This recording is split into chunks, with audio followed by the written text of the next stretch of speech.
Hello, and welcome to Your Estate Matters with your hosts, my colleague Greg Bernand and myself, Nicole Garten of Heritage Trust. Your Estate Matters is a podcast dedicated to everything estates, including building and preserving your legacy. If it's estate related, we'll be talking about it. We're having the conversations today that will help Canadians protect their families, their assets, and their legacies tomorrow.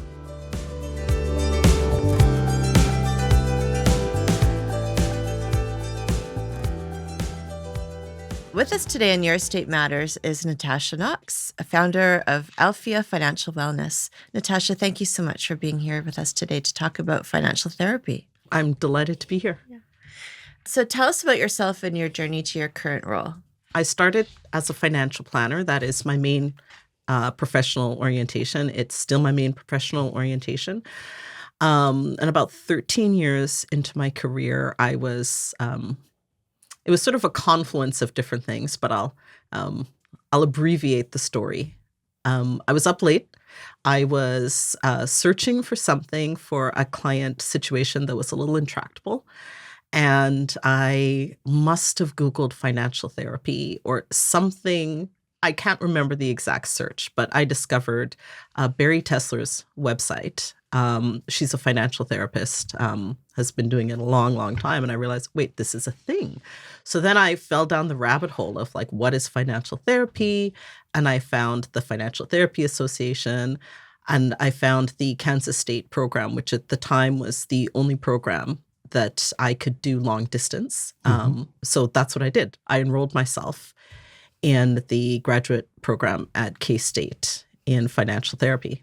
And so that's how I found it. And once I started learning about it, I realized that I'd been seeing all these problems all along, and this was going to offer me the sort of additional skill set that I needed to address some of the things that I was seeing that I didn't really know how to address. Natasha, what is financial therapy and how does it differ from traditional financial planning or mental health counseling? Okay. So traditional financial planning, we're always having really intimate conversations with our clients. Most planners are really great listeners. We'll talk about their values, what's going on with their families. All of us need to do that in order to do a proper job. And so very often it feels like, we'll think like, oh gosh, it sort of feels like I'm their therapist. And where financial therapy and financial planning sort of differ is financial therapy is actually applying evidence-based interventions. So the way that we might ask a question might be different, or, we may have training to work with the client's nervous system to help bring them back online when they've gone into fight or flight, which happens all the time when we're dealing with money situations. And it's a little more intentional. And I would say that it's also by invitation. So, sometimes people come to see me and they're wanting more of a traditional financial planning experience. So I'm not going to necessarily ask them, so what just happened in your body when you heard that? Because they would say what now? Because they didn't really opt into it. So those would be some of the differences. So how do your past experiences and upbringing shape your current relationship with financial behaviors? In so many ways, and it often starts in childhood. It's when those beliefs and behaviors usually originate. It's not necessarily a linear relationship in the way that people necessarily think, though. So you can have two children raised in the same household who are experiencing some of the same things, overhearing and witnessing and getting some of the same messages, and they may take two different things from it.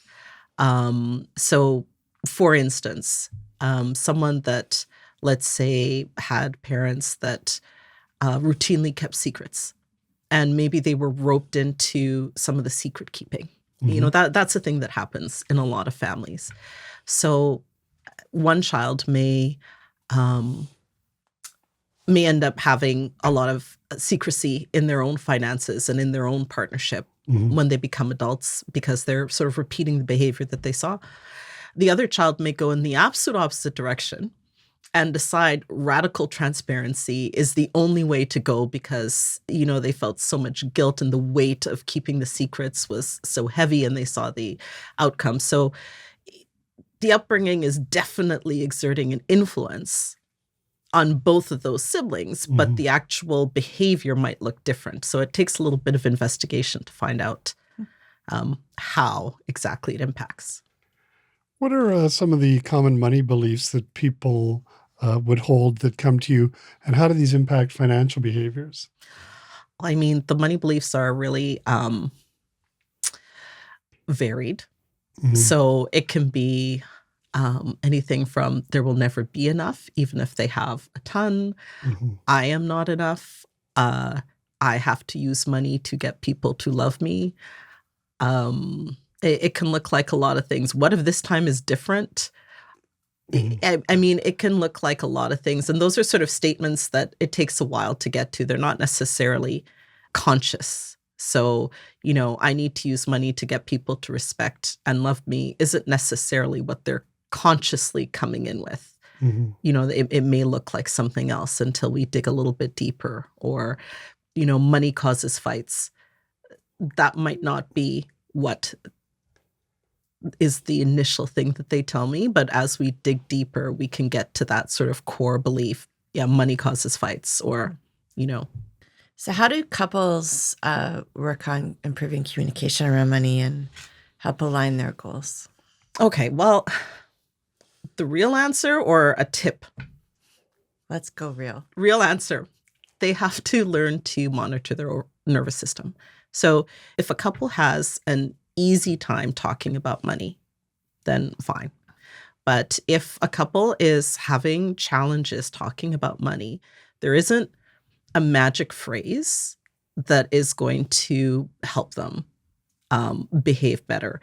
You can't logic someone into behaving better when they're in fight or flight. So when I say work with their nervous system, usually when we hear something or see something or in a relationship, something happens that upsets us, we go into fight or flight mode. And once we're in fight or flight mode, all bets are off. Logical thinking is gone. And so we're not reaching that other person. So actually, the couples need to work on learning how to listen and learning to work with those parts of themselves that get triggered by whatever is going on in the relationship or whatever behavior or interpersonal dynamic is arising, so that they can listen, so they can really hear each other. And that's really the only way that they're going to be able to build that ability to come to a consensus. What about couples that have different styles, like the classic saver versus the spender? Like, how do you help people reconcile those different perspectives? So, okay, I have a few things to say about that. So the classic saver versus spender isn't quite so classic. I've seen a few, but they are more rare than you would think. It usually looks more like different priorities. Many relationships will have a person who maybe wants to spend on certain things, but not others. So that's what I see more often. However, there may be people who have a high desire to save and accumulate. And there may be other people who have a high desire to live for now. That's usually really challenging, actually. And again, getting to the core of why it's important to live for now and why it's important to save and what that means to that person, it requires a lot of real listening and a lot of real understanding to understand. A lot of times, fear is a driving emotion. So this live for now, if you dig deeper, there may be some underlying fear, actually, that if you don't live for now, like it could be gone tomorrow, I could die tomorrow, who knows, we could miss out on something. And similarly, the fear that drives a person who has a high desire to accumulate is, well, we'll never have enough, I'll never retire, I'm afraid I'll be poor, and whether or not these things are actually tethered to their financial reality is a whole other discussion. But fear is very often a very big underlying emotion, that and shame. So what about where we've got a really serious cost of living crisis, particularly in Vancouver, where housing has disconnected from what people make? We have inflation. People are really struggling even to meet basic needs. What are some ideas about how people can navigate that from a financial therapy perspective? So what I usually do is I help people see the decisions that are within their control. We can't control the economy. We can complain about it, but we can't control it. But there are decisions that people can make. And sometimes they are not fabulous decisions. It's not the first thing that a person might be wanting to do. So, for instance, someone who is single might not love the idea of a roommate. They may very much dislike the idea of a roommate, but it is actually a decision. Like, it is a decision that is within their control. People may not love the idea of taking public transit at all. It is a decision that, depending on where they live, could be within their control. Like, those are the types of things that can really move the needle and help people get ahead versus, looking at smaller things like cut some of your streaming services, use a library card. Those all help. But it's really the bigger decisions that that really move the needle. And for people who are in a position to, let's say, live at home a little longer. So for younger folks who are starting to despair of ever being able to get a toehold in the housing market, if they're in a situation where they're able to live at home, they can safely live at home, and their parents are on board with it so that they can save, that's a fantastic way of being able to get a toehold. And they may have to be flexible. So Vancouver may not be the first place that they buy. It may be an outer community, for instance. So there are still decisions that people can make that can help them get ahead, even if they aren't, necessarily decisions that we made when we were, younger. And honestly, many of us did make those decisions when we were younger. Many of us did have roommates. Many of us did, start with a 2-bedroom condo and maybe, had someone come in to help with the mortgage or different things. So in that way, it hasn't entirely changed, and it's not super pleasant necessarily, but it can help. So when we're looking at the role emotions play in financial decision making, how can we become more aware of them? So somebody, if they're, I suppose, hesitant about approaching financial planning or estate planning or just their bills, you're trying to work with them about getting over that. But fear is one emotion. Yep. But is it just embarrassment? I don't make as much as my friends, or is it social status, or is it cultural? Yeah, it could be any of the above. Any It of can them? be any of the above. And I would say that the close cousin of embarrassment is shame. And it can be about a lot of stuff that might even be not even necessarily what any at this table is thinking about. Every week I learn about a new kind of shame or a different kind of fear. So what can people do on their own? Well, the first thing is start to become aware of what you're telling yourself about the situation. Maybe even write it down, or have a voice note. So take that internal voice and actually make a note of what you've told yourself about the situation and your response to it. And start to notice, if you can, what happens in your body. So I keep talking about the body, and that's because our nervous system it can't lie. Our bodies can't lie to us. Our brains can lie and do all the time. We tell ourselves all kinds of stories. But if we start to pay attention to our body, we may start to realize what we are trying to avoid. So sometimes it's not necessarily that we're feeling shame, but we're using a behavior to avoid feeling shame. So we might not be consciously feeling afraid, because as soon as we feel that tightening or that pit, we then switch into whatever the behavior is to avoid staying with that fear and exploring it further. So noticing that pit and,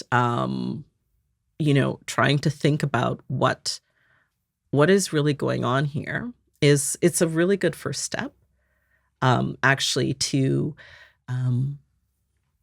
moving forward. So if a person is not yet ready to engage with someone, that would be a first step. Notice what you're saying about it. Notice what emotion arises. Sometimes people are living from here to here. So they're actually not living in their bodies at all. They may be listening to this podcast saying, I don't really know what she's talking about. I don't feel anything. It could be, it's probably beyond the scope of this conversation, but there are a lot of reasons why someone might not be living in their body. So there's some other things a person could try. They could draw an outline of a body, right? And start to see if they can even, so it's called externalization. So to try to, maybe make a note on a piece of paper. So having that piece of paper as sort of the intermediary can sometimes help people. That's one approach. Another thing would be to try and connect it to a need. So I'm not talking about needs versus wants. I think that discourse is actually really quite harmful. So what I'm talking about here are universal needs. So it would be something you could almost replace with, let's say, values. So things that we all have needs. So what is going on? What need is, let's say, if a person has an issue with money, it's usually a need that's not being met. So here I'm talking about a need for security, a need for connection or belonging, a need for justice. And justice can look like a lot of things. It might be to get even. It could be for fairness. It could be to prove something. It could be lots of things. Equality. It could be a need for physical well-being. It could be a need for harmony. Someone who has a high desire for harmony may engage in fawning behaviors or enabling behaviors because they don't want to deal with the emotional fallout. So that's what I mean when I talk about needs. Now, if there is an issue with money, it may be that you are using money to meet a need in a way that money should not be used, right? So first you try and identify the need without judgment, right? So this is what it's about. This is what I'm doing. And this is what the underlying need is. And you can kind of try and think, is this really the best way to meet this need? Is the need going to be actually met in this way? Maybe not. Some of those repetitive behaviors that people have are usually about trying to meet a need with money that really can't be met with money. Maybe what you need is to have a heartfelt conversation and set a boundary. Or maybe what you really need is something else. So interesting. It makes me think about the cultural and maybe even gender overlay, in that some cultures, if you're working with people, might be more open to these conversations and some might not. And then I was thinking sort of the stereotypic idea of men versus women, and asking about how men feel in their bodies about their financial statement. And what? I just wonder how that flies. So, So what's your experience of those perspectives? Interestingly, I would say the somatic type work is not as gendered as you would think. It has more to do with whether a person has done that type of therapy before. So I find that people who have been in therapy are more likely to seek financial therapy because they've used therapy successfully to help themselves in different areas of their life. So they know it works for them, and they're kind of accustomed to the approach. So they've sort of learned how to pay closer attention. And I find that is actually a bigger predictor than gender. I think by the time a person comes to see me, they're in sufficient distress that they're willing to try. And so those sort of stereotypes don't tend to apply by the time I see someone because they're ready. So how do people know that they're a good candidate or that they should explore financial therapy? Okay. A few things. So I think the main one would be if you know what you should be doing and you're not doing it. So that would be sort of the main thing. You know what to do, you've been told what to do, and you're not doing it. That would be the first sign. If it is causing distress in your relationships, like significant distress in your relationships that you're unable to resolve, that would be another sign. If you have behaviors that are not being solved by conventional means, that would be another sign. How can parents teach healthy money attitudes to their children? Okay, well, so there is what we tell our children and what our children witness. So I would say that there are a few things. First, explore whether what you want your children to know with money meshes with what you are modeling for your children with money. So that's the number one thing. Are those two things the same? So if the answer to that is yes, then proceed to step 2. If the answer to that is no, then get your behavior in alignment with what it is that you want your children to know about money. And then step 2 is start to have the conversations early at, an age-appropriate time and start to allow them to develop competence and make little mistakes safely before they grow up into adults that make big mistakes because they didn't have the opportunity to learn. And help them, without scolding them or without shaming them, but also make what you do visible. So sometimes I actually see clients who came from families where money was not talked about, but seemed like the parents were doing okay, and it wasn't a salient issue. It just wasn't an issue at all in the household. And so they didn't learn anything because it was never talked about. And the parents may have had beliefs such as, well, I don't ever want my children to worry about money, right? And that's their stuff. But what happened is that the children learned nothing about money. It just sort of came and went. Everything was always automatically paid, but they didn't have the opportunity to develop the skills. So really it is not just talking to kids about money, but giving them the opportunity to manage it at different stages of their life according to whatever your values are. So let's talk about talking about money, in that I think there's still a perception or feeling that it's not something to be discussed. Or do you want to tell us about that and how we can maybe improve our communication around that to help each other and our children? Well, I think if someone is listening to this and they believe it is not something to be discussed, I think the first thing to do is look inward and say, well, that's interesting. Why do I think that it's not something to be discussed? What is it about money that I think it is that makes it taboo? That would be the first step. So I'm always really curious. Why? Why not? What is it about money that, why not? And then you may come up with an answer. And then I would probably ask, oh, that's interesting. So why is that? And you could probably ask yourself that about 5 times before you get to the real answer and see if that seems true. And if, what if that were not the case? What if that thing that you believe to be so, so true is not true? What would be different about how you relate to money and, how you behave and communicate around money? If that core thing, after you've asked yourself this question of why 5 times, what if that weren't actually true? What would be different?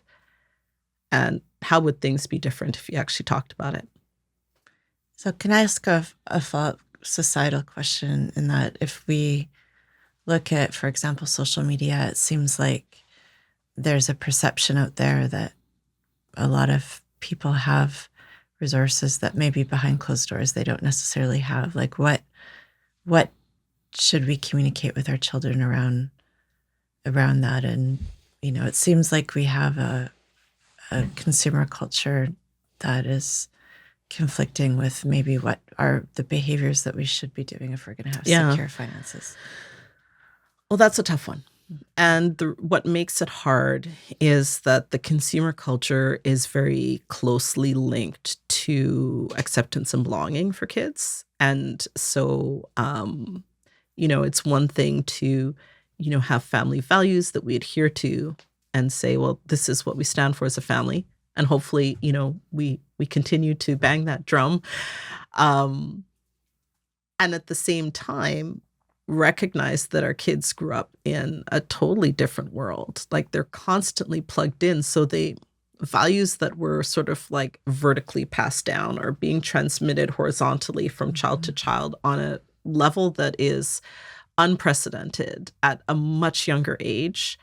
Even the generations are getting compressed. I've got Zeds, I've got an Alpha, and apparently now with AI, there's a new generation, I can't remember what it's being called, that will be growing up in the presence of AI, which is a whole other thing. So some compassion for that, I think, is necessary. It's not to say that you give up, but I think giving kids a respite from that constantly plugged in culture is helpful if we don't want them to succumb to the consumer culture. And acknowledging like that there is a certain amount of belonging that everyone yearns for. My father happened to have been born the day the Great Depression started. Oh, wow. Basically. Yeah. 7 kids in the house. Yeah. Right. My wife's family is from Europe. They lived in the war as children. So came from very restricted backgrounds, certainly when they were younger. So always big savers on both sides. Does anybody ever have the reverse problem? They've actually done well. Yep. But money's tight. Absolutely. Like they're afraid to let the reins loosen a little bit. Yeah, I see it all the time. And how can you help them overcome some of that? Because they've always got this feeling of rarity of food or shelter or just being dispossessed. My first question is always like, is it a problem for the person? Right? Like, unless it's a problem for them, it's not a problem for me. Unless it's a problem for the people that they love. Like, so your parents, for instance, if they were perfectly comfortable with the way they lived and perfectly happy and in total alignment with each other, like I'm not going to come in there and say, oh, you must change, you must loosen the reins. But if it were the case that maybe one of them or both of them were suppressing things that they really wanted to do or do for you, or were having some sort of internal conflict, like, we kind of want to help our kids now, or, there's some experiences that we really sort of denied ourselves while we were working, but now that we were retired, we would love to do this thing. That's where it becomes both. So it becomes both the financial skill set of actually showing them it will be okay, right? Here's all the ways in which you will be okay if you do this, assuming that's true, right? Like, so you apply the logical piece, and then if that's not working, that's when I go to the financial therapy piece of some of the interventions that I described earlier. So it really starts with, is this a problem for the person? So I don't have a preconceived notion of what is a problem or isn't a problem, or should be a problem or shouldn't be a problem. So I'm interested in your practice. Do people come to you because of your expertise in financial therapy, or do people come to you as a, I guess, quote, regular financial planner, and then you like sort of slide in that financial therapy benefits? Like, how does it work? So I get both. And I think most people, even if they come to see me as regular financial planning clients, and that's where we start, and I keep it at that level unless they request something else. And I know this about them before I even meet them. I have an intake, so I already know what approach they're looking for. Interestingly, they're probably going to hire me for a reason. My website is quite comprehensive. They know sort of what I'm about. So even if they're regular clients, like regular financial planning clients, I'm not really slipping in financial therapy, but the way I might ask a question or the types of questions I might ask are pretty ingrained. So it might sort of come out in that way. But if what they want is financial planning, that's what they get. And then people who want that more blended approach, that's what they get. Is there any final tips? I would say this. A lot of the people that I see, by the time they come to see me, have been scolding themselves and beating themselves up for years over whatever the issue is. And self-compassion and being in a relationship with those parts of ourselves that have the behaviors, that hold the behaviors, and understanding why we do what we do is really critical. Well, thank you so much. We really appreciate you sharing your expertise with us and our listeners. Yeah, it was wonderful to be here. Thank you. Thanks. This podcast is for informational purposes only and should not be considered individual legal, financial, or tax advice. Make sure to consult the advisor of your choice to advise you on your own circumstances. Thank you for joining us for this episode of Your Estate Matters. If you like this podcast, make sure to follow it on your podcast platform of choice. Whether you are planning your own estate or you're acting as executor for somebody else's, Heritage Trust can help. Partner with Heritage Trust to protect your family, your assets, and your legacy. If you would like more information about Heritage Trust, please visit our website at heritagetrustcompany.ca.